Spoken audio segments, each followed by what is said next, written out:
I will begin by repeating what Vidya said in the beginning, that more than happy to be here today. आप सबके बीच में आके बहुत खुशी हो रही है.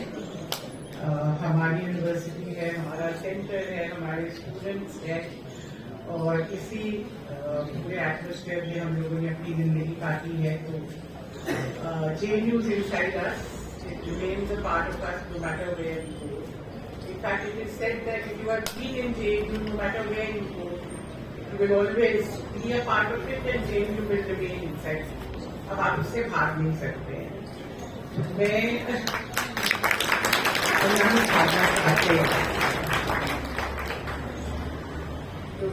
मैं बहुत आभारी हूँ ऑर्गेनाइजर्स को, आयसा को और बाकी सब जो जिन लोगों ने इतनी मेहनत करी है ये ऑर्गेनाइज करने के लिए कि आपने हमें मौका दिया आज यहाँ की बात करी. टाइम कम है, टाइम में इसलिए मैं पूरा एक तो मैं बेसिकली बोलूँगी कि एक्सटेंड और भी नहीं बोलूँगी कि उसमें ज़्यादा टाइम लग जाता है. तो to keep it short I will rely more on the stick to my little text because that is tighter and you can say and do more in that region. Normally I would have spoken more like a lecture form, but I'm time limits. So let me begin by saying that Aditya has already given you an overview of what all have been the different phases of the attack on history, right from the time of the starting of the Saraswati Shishu Mandirs, this alternative kind of stream, what happened during the Janta period, 1977 to 79, and then from 99 to 2004, and the current जो अभी चल रहा है और उसमें क्या क्या हो रहा है, खासकर टेक्स्ट बुक्स को लेके NCERT में जो सब हो रहा है उस पर काफी विस्तार लोगों ने आपको बताया है एक ओवरव्यू के फॉर्म में. तो और कई सारे एग्जाम्पल्स भी उन्होंने दिए हैं. तो मैं ये चाहती हूँ कि मैं थोड़े और अलग तरीके से थोड़ा सा और एक डिटेल्ड तरीके से मैं आपको बताना चाहती हूँ कि how these distortions occur and they occur not only in text books, they occur through the social media, hell of a lot these days. So that is one area that we have to now look at very, very carefully. Earlier we focused on textbooks. I'm saying 20 years ago, when the battle was joined, there wasn't this kind of social media. So the most popular form of reaching history to people was through the school textbooks. Today, that is one. It is still very, very important. But the social media and what messages are carried through that has become very, very important. I don't want to say equally or more, that's not the point, but it is an area that we have to look at. And the kind of distortions that are done in that, and it becomes even more difficult to refute because it's a very slippery medium. Something comes here, by the time you answer that, something else comes, and you are not sure you're addressing the same audience. So something that's coming in social media has been read by one group of people or seen, and you are giving a counter and it may be seen by a completely different set of people. You have no idea whom you're reaching, whom you're not reaching. Very difficult to actually understand what is going on in people's minds as a result of that, except you get to know it when its manifestations happen in terms of action. You see it in the way people behave, in the way people think, in the way... And film has again become something very important in the last few years. All these movies like the Kerala Files, the Kashmir story, and now one that has come out, Article 370, that's one which the Prime Minister has already praised on his visit to Kashmir, and I believe this weekend the sales of that movie have gone up enormously. Complete distortions of history. So what I want to do is, in this very short time, is just give you some concrete examples some of the more, I think, pernicious and dangerous kind of stuff that's done, so that you're aware of how distorted and how imaginative these distortions can be. There's a lot of time there is nothing that substantiates them. It's not a half-truth or a half-lie. In fact, there is a theory that if you want your lie to be believed, tell an outrageous lie. Tell a lie which is so big that people will say, it must be true. इतना झूठ तो कोई नहीं बोल सकता ना. पूरा झूठ तो कोई बोल देगा, डिस्टॉर्ट कर देगा. पर टोटली इमेजिनरी कहानी कोई बना सकता है? नहीं नहीं, ऐसा नहीं हो सकता. तो इसमें कुछ तो सच होगा. उसका मैं I give you example of such a totally imaginary case. It's difficult to handle the okay. So as I said, I'll go back to my text and try and stick to that. So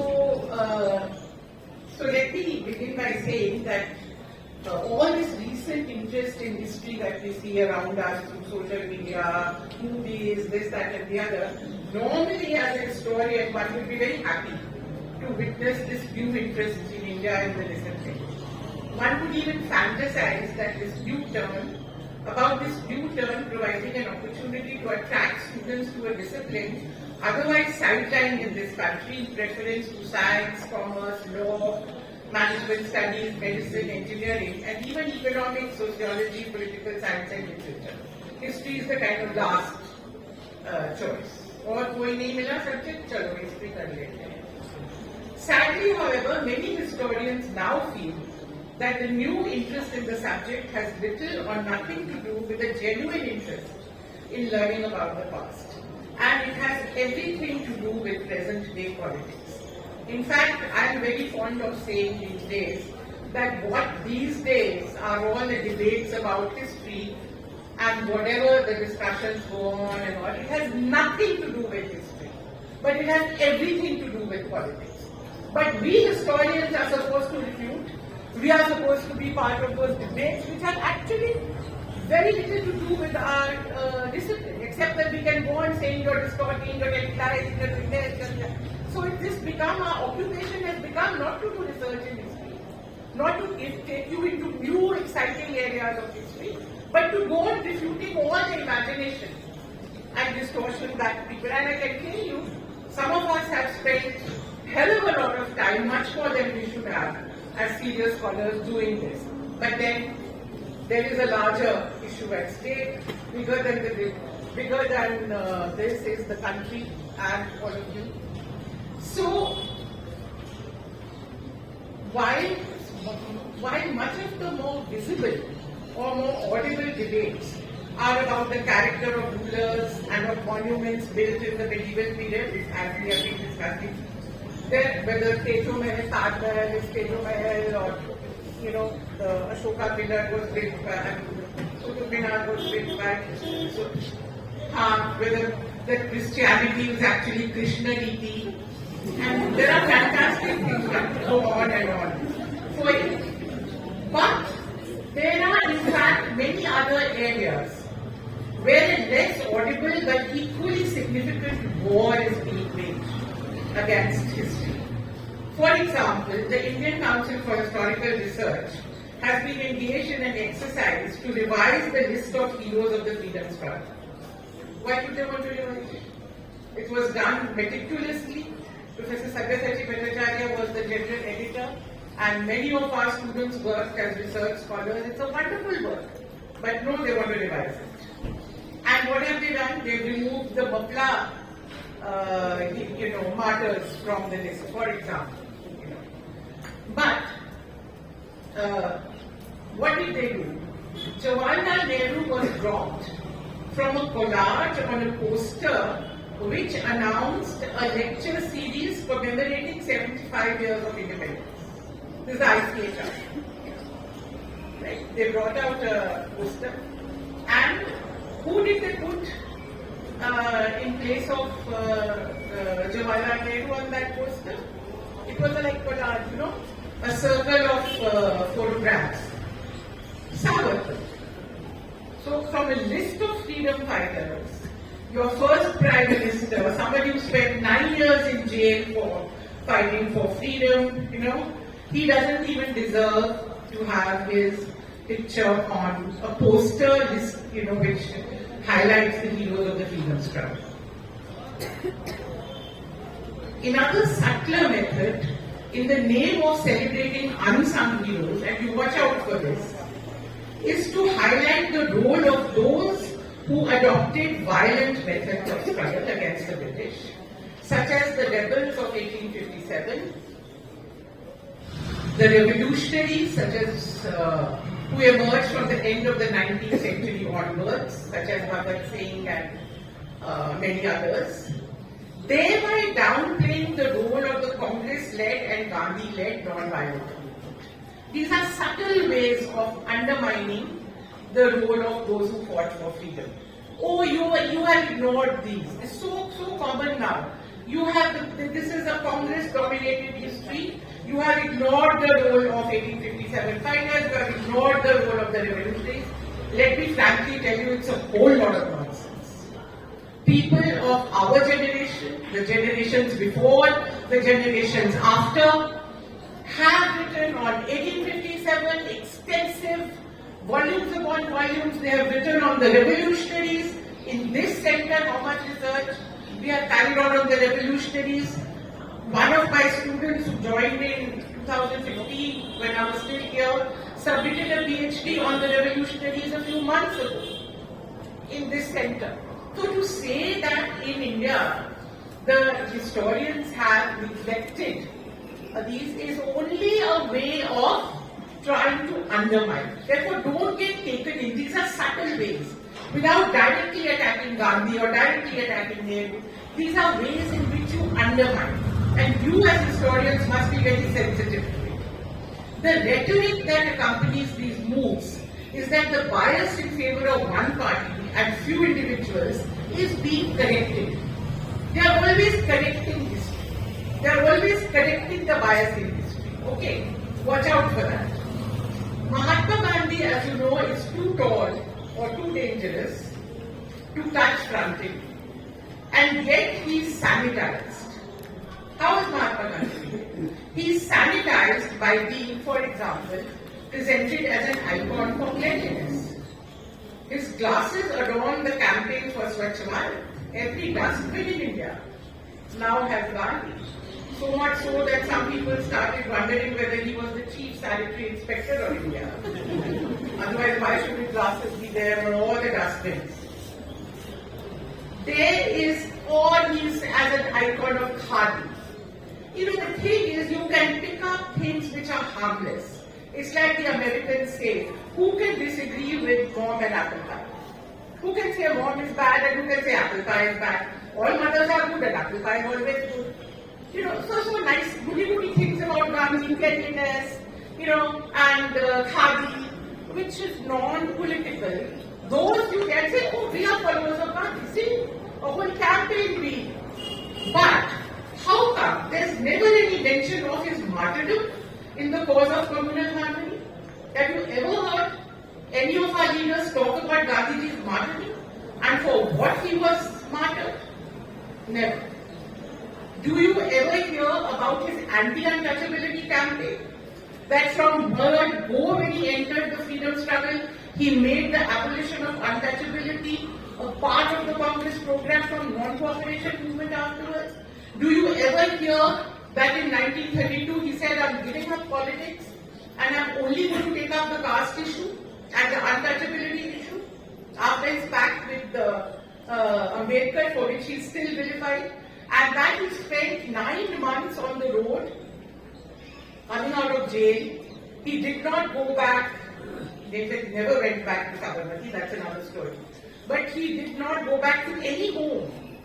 And he traveled the length and breadth of India, village by village, by foot, by car, by road, by bullock cart, by every possible mode of transport, went into the interiors of India to argue and to convince people that untouchability was bad. You can agree or disagree with Gandhi, but does anybody talk about these aspects of Gandhi, the political Gandhi, where the real essence of Gandhi lies. And Gandhi's greatness has not protected his ashram from being, within quotes, modernized. I hope you all know. It's being ravaged. The land is being taken over. The whole dignity and simplicity of the Sabarmati ashram is being destroyed.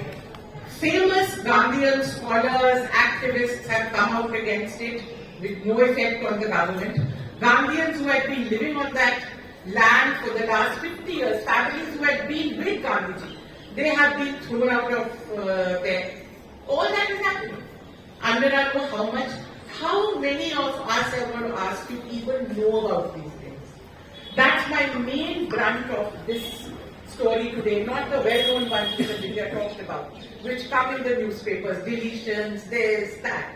But these things which are going on under the surface, which we don't even notice. So quietly, the Sabarmati ashram has been completely taken over and transformed. It will become, you know what happened to Jallianwala. It's been glixified. It's like the amusement park now. The whole solemnity of Jallianwala Bagh is gone. It's a picnic place. Families should go there now with children and have fun. You know. Fringe elements, no, and so the ashram is being modernized and the charkha has become a very good prop. The charkha is Sabarmati ashram for photo ops of glamorously clad Indian leaders, one gets, with foreign dignitaries. Fringe elements, so-called, which include members of parliament like Sadhvi Pragya, are allowed with impunity to glorify the Mahatma's assassin. People are allowed to act out the scene of the assassination. Aligarh, you remember the Aligarh incident. And you can run social media campaigns in which the name of the assassin, Nathuram Godse's name, trends well on the anniversary of Mahatma's assassination. What bigger slap do you want to give to the father of the nation than this? And did anybody stop it? Has anybody said a word about it? All those who want to change history, right, correct history, have you ever heard a squeak saying no, no? What did the Prime Minister say about Sadhvi Pragya? He said, I will never be able to forgive her in my heart. Now what happens in whose heart will be that person? For us lesser mortals, we would like more public expressions of disapproval, of action. The person continued to be a fully respectable member of parliament of the Bharatiya Janata Party. Somebody who, there are temples to Godse. Has anybody demolished a temple to Godse? You can demolish the home of the hero who saved the Uttarakhand miners. Right? You all read about that, I hope. That's happened in Delhi under your nose. How many of us have bothered to protest about it? That a person that we were making into a hero one month ago, you know, his home has been demolished. The bulldozer Raj that we see all around us all the time, never do those bulldozers reach the temples to the assassins of the father of the nation. The best, of course, is reserved for the special favorite, the man after whom this university is named, Jawaharlal Nehru, who has been blamed for everything from partition to wrong economic policies, so much that it has now become a joke. The other day, Manoj Jha, who represents the RJD in the Rajya Sabha, gave an interview to some news channel where he said that I recommend to the government of India that they open a special separate ministry for Jawaharlal Nehru. Because they are so concerned and so obsessed with him that they actually need a separate department to deal with him. Because all the time, one way or another, everything that happens happens because of Jawaharlal Nehru. Even the museum which preserved his memory and the memory of the struggle for freedom, the Nehru Memorial Museum and Library, was sought to be dwarfed by a building on its premises, a new building which is a museum to all prime ministers. As if in the whole of this country, in this big city, there is no land to set up a new museum. The only place you could find was a museum inside the boundary of the Nehru Memorial Museum and Library. And now you know what has happened further. Even the name, Nehru Memorial Museum and Library, which is a world famous name among scholars. Thousands of scholars from all over the world have come and worked over there. You will find lakhs and crores of references in scholarly work to the Nehru Memorial Museum and Library. The name has been changed. There's no Nehru in it anymore. There's only Prime Minister's Museum and Library. The name of the society has been changed. And if you would care to walk past it, the Teen Murti roundabout, which is where it's situated, they could not even tolerate the whole architecture of the gate. So they made a false gate in front of it to hide the old gate. And this is not obsession. I don't know what else is with the memory of Nehru. In social media, where restraint is either missing or minimal, the flights of fancy have full swing. Nehru is depicted, I'm sure all of you know this, as a westernized, Anglophile, womanizer, with photographs of him with women who more often than not are either his sisters or his nieces, which are being paraded as proof. He is even said to have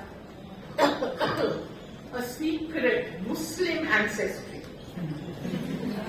I told you, the bigger the lie, the more likely people will believe. Because a person will say, how can I saw it myself? That in that video I saw it, it was written, it was spoken there. How can somebody tell such a big lie? Now, the lie is being told, and there are now millions of people in this country who believe that yes, he had a secret Muslim ancestry. It is said that his father had a second woman in his life, and she was some Muslim, woman of loose character, and he was one. How he came into the household, got brought up as Motilal Nehru's son, and the whole documented history is completely thrown to the wind. But this is what is repeatedly said. That he even had a Muslim ancestry. Sorry.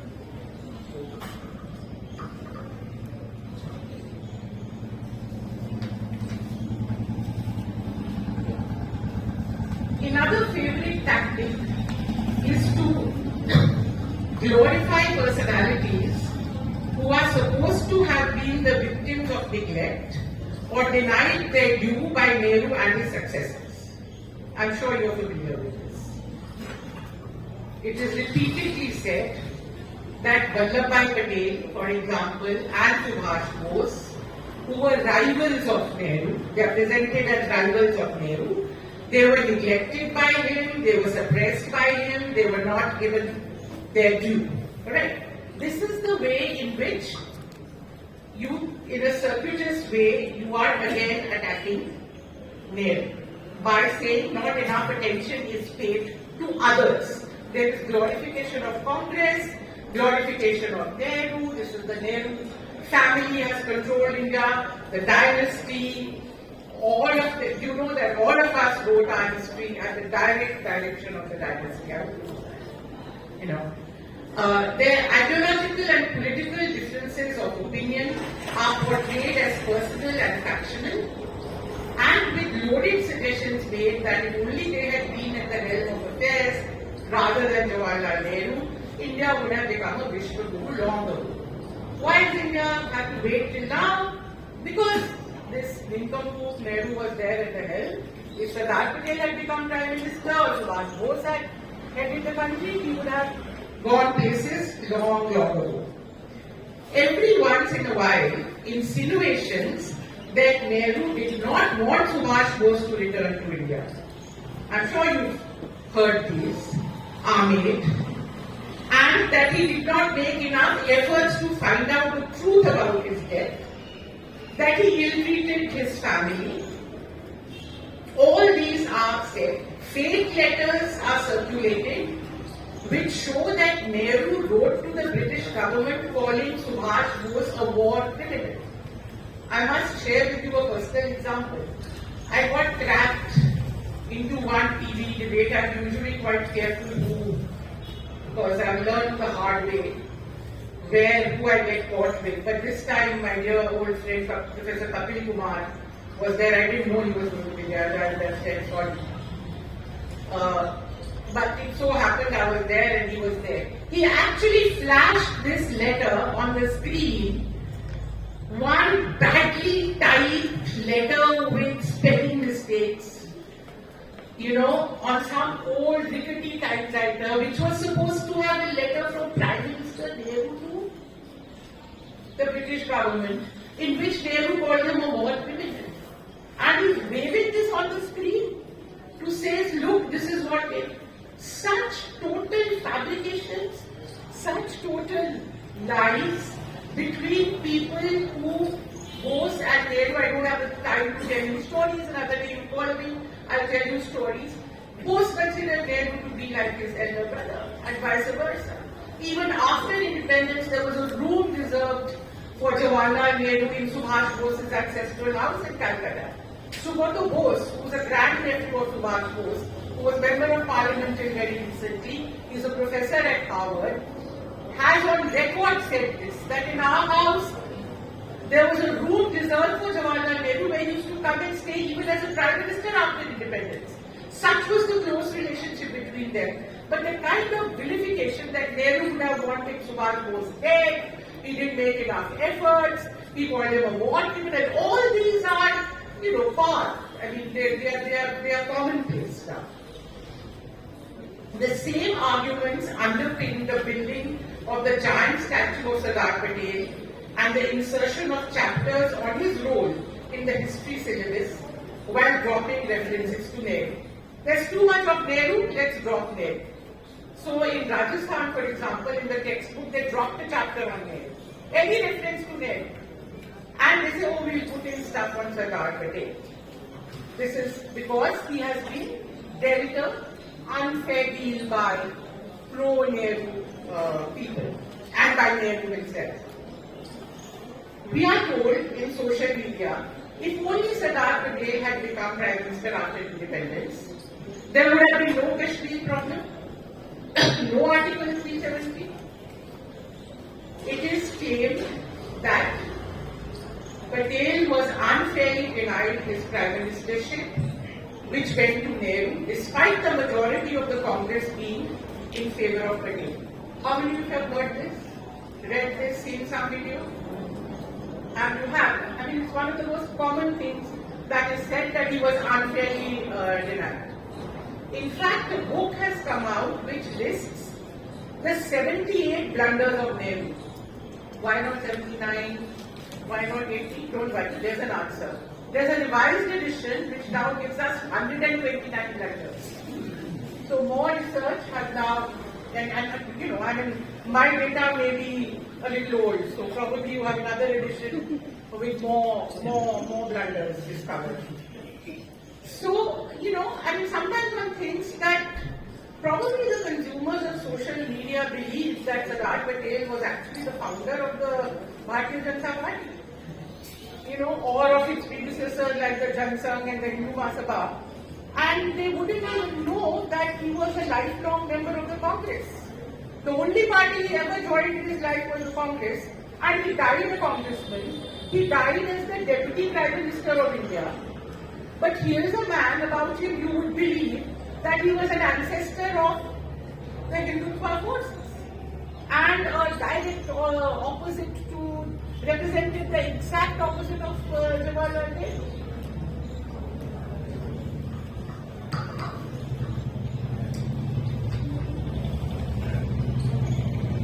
Now there's no time for me to sit and refute all these allegations, etc. But I'll just take a very, very short time to just tell you a little bit about the Sardar Patel story, because here it is a distortion of facts, but a distortion of facts which is very difficult for an ordinary reader to be able to discover. Yes, tell me how much time? 2-3 minutes? Yeah, okay. Yeah, fine. No more than that. I'm just going to give you the basic facts of this. It's actually a very simple refutation.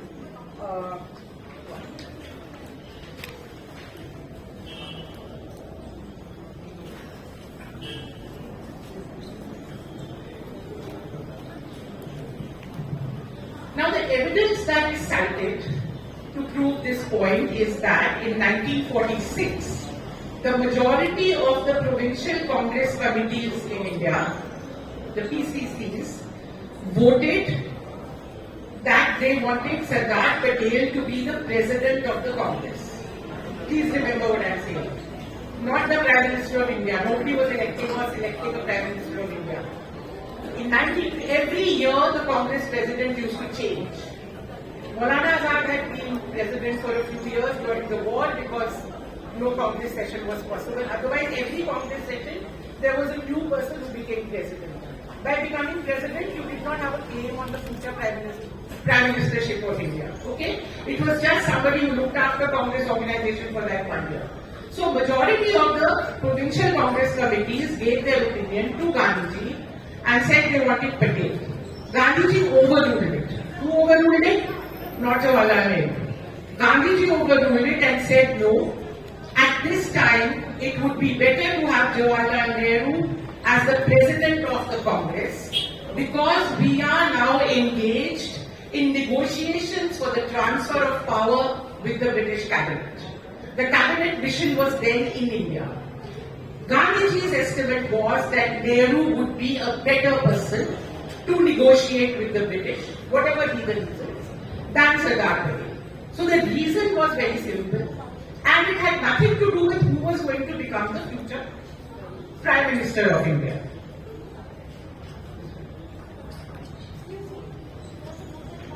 As far as the question of becoming the future Prime Minister of India is concerned, Mahatma Gandhi had already indicated a few years earlier, in very clear terms, in 1942 he had made a statement that it is Jawaharlal Nehru who will be my successor. There was no ambiguity about it. He said, when I am gone, he will speak in my voice. And he had virtually anointed him as his successor. You want to criticize anybody, go criticize Gandhi. You don't like the fact that he was chosen as his successor, the fault is not Nehru that he edged out, Sardar Patel. Sardar Patel was a devoted follower of Mahatma Gandhi. But Mahatma Gandhi was making his decisions on what he considered to be the long-term interest of India. Who he thought could represent India, govern India better. He was not doing it on the basis of who's my favorite. In terms of favorites, or better admirers and followers, Patel was much better. He was an unquestioning follower of Mahatma Gandhi, whereas Nehru was a follower but a very critical follower. Always doubting, always asking questions, always criticizing Gandhiji in public. Please read the autobiography written by Jawaharlal Nehru. Half that book is a critique of Gandhi in public. Alright. In fact, as early as 1934, Gandhiji had made a statement where he said, Jawaharlal Nehru is going to be the person who will take over the helm of the Congress. So that who will become the Prime Minister of India had nothing to do with who will become the President of the Indian National Congress in the year of the God 1946. Now this is distorted. Because what happens is that an interim government comes into place.